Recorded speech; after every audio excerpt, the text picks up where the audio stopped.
Nancy's eyes were bloodshot. She hadn't truly slept in days. Every time she closed her eyes, Freddy was waiting, stalking her in the dark. She tried everything: coffee, energy pills, even pinching herself awake. Anything to resist the lure of sleep. Her father, Lieutenant Thompson, a hardened police officer, grew worried. He chalked it up to grief over Tina and Rod, but Nancy knew better. Her mother, Marge, tried to soothe her with empty reassurances, yet she too looked haunted, as if she carried a secret Nancy hadn't yet unearthed.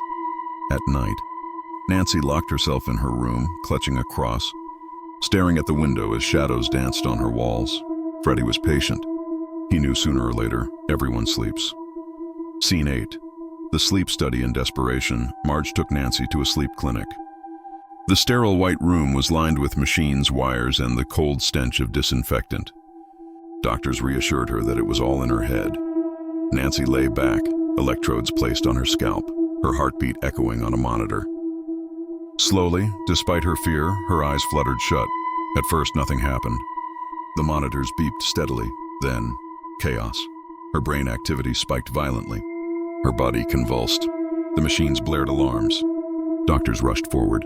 Nancy thrashed, screaming as if fighting something unseen. Then she suddenly sat upright, gasping for breath, and in her hand, she held something impossible. Freddy's battered fedora, written inside, Fred Krueger. The room fell silent.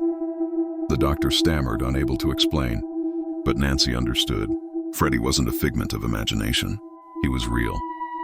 Scene 9. The truth revealed. Back home, Nancy confronted her mother. "Why didn't you tell me?" she demanded, clutching the fedora. Marge's face went pale. She tried to dismiss it, but Nancy's relentless questions finally broke her silence. She led Nancy to the basement, where she opened an old furnace. From inside, she pulled out a hidden bundle wrapped in cloth. Within lay Freddy's glove, the steel blade still stained, the leather charred by fire.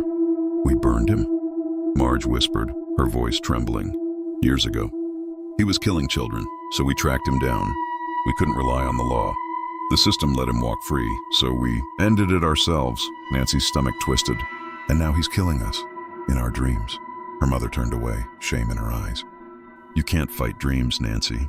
All you can do is stay awake." But Nancy wasn't willing to surrender. Scene 10. Glenn's death. Nancy turned to Glenn, desperate for someone to believe her. He was her anchor, the one she trusted most. "We have to fight him together," she urged. "If we go into the dream knowing what he is, we can pull him out. That's the only way." Glenn nodded reluctantly, though doubt clouded his face. But Freddy was listening. That night, Glenn dozed off in his bed, television humming faintly at his side. His eyelids grew heavy, his breathing slowed, and then Freddy struck. In the dream, Freddy rose from the shadows, his blades gleaming. Glenn tried to run, but the floor turned to quicksand, pulling him under. Freddy laughed as he lunged. In the real world, Glenn's body was sucked violently into his mattress. His mother burst in just as a geyser of blood erupted from the bed, splattering the ceiling in a horrific crimson fountain. Her screams echoed through the neighborhood. Nancy watched from her window, tears streaming down her face.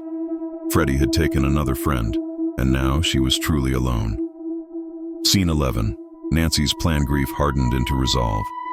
Nancy prepared her house like a battlefield. She rigged traps, sledgehammers rigged to doors, tripwires with exploding light bulbs, hidden weapons. If Freddy came for her, she would make him pay. But more than traps, she had a plan.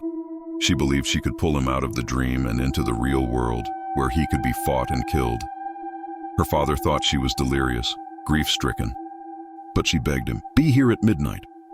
I'm going to bring him out, and when I do, you arrest him." He agreed, though doubt lingered in his eyes. Nancy set her alarm, clutched the crucifix close, and whispered to herself, "You're not afraid. He feeds on fear. Take his power away," and then she closed her eyes. Scene 12. The final confrontation. The dream began in the boiler room.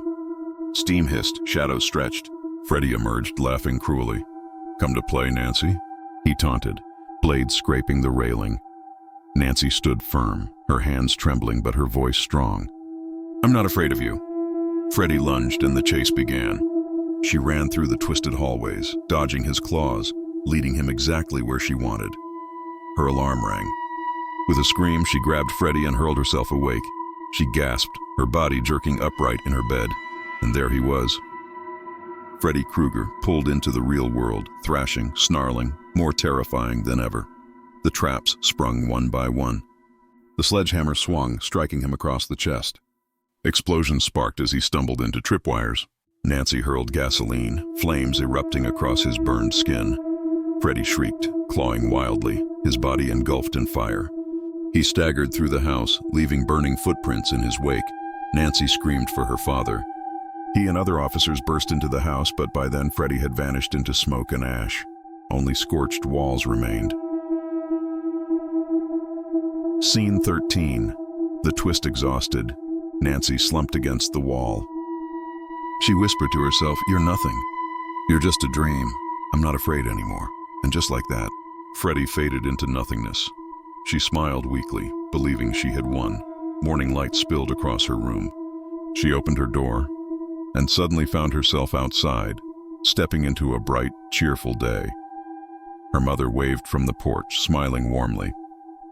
Glenn's car pulled up and her friends, Tina, Rod, Glenn, sat inside, alive and well, laughing as if nothing had ever happened.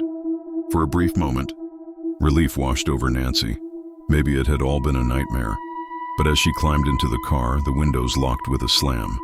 The roof sealed shut, trapping them inside. The car roared forward on its own, Freddy's sinister laughter echoing from the engine. On the porch, Nancy's mother raised her hand to wave, only for Freddy's claw to burst through the door window, dragging her screaming into the house. Nancy's own scream filled the air as the car sped away, swallowed by fog. Closing narration, and so the nightmare did not end. On Elm Street, the line between dreams and reality remained forever blurred. Freddy Krueger was not gone. He could not be destroyed so easily. As long as fear lived in the hearts of the children, as long as sleep claimed their weary bodies, Freddy would wait. In the darkness of dreams, he was eternal. And on Elm Street, no one was ever truly safe.